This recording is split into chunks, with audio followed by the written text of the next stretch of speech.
Durant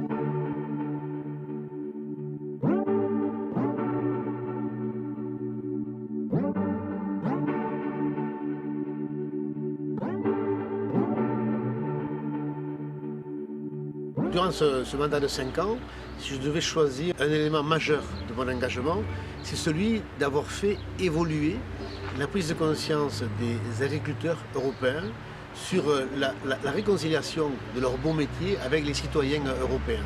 C'est-à-dire qu'ils ont pris la mesure qu'il fallait réconcilier l'agriculture à l'aliment et à la santé humaine.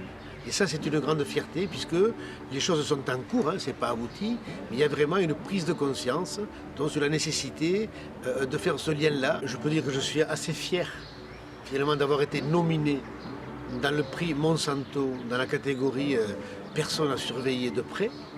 Ce qui veut dire que notre action durant ces 5 années a été positive, à savoir que ces géants de l'agrochimie qui empoisonnent le monde, il faut le dire, ont pris conscience qu'il fallait qu'ils soient plus modérés dans leur action.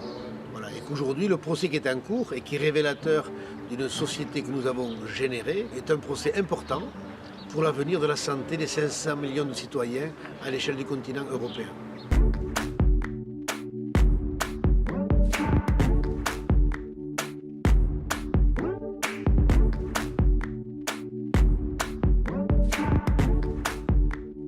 On a isolé l'agriculture de l'aliment de la santé et on a renforcé l'agrochimie et l'agro-industrie. Et donc on a perdu complètement, au nom de la financiarisation.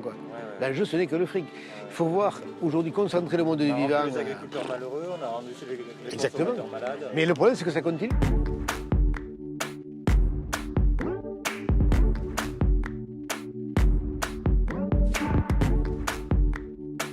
Bonjour madame.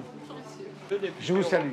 Bonjour, enchanté. En politique, comme souvent, il y a les diseux puis il y a les faiseux. Voilà. Moi, je crois que j'appartiens à la seconde catégorie, celui qui agit dans l'intérêt du plus grand nombre.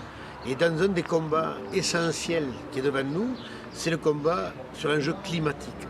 Voilà. Puisque le climat se modifie, c'est plus un mythe ni un secret, et que nous avons peu de temps pour agir sur l'enjeu climatique. Nous avons 12 ans pour mettre les politiques publiques à la hauteur de l'enjeu du changement climatique.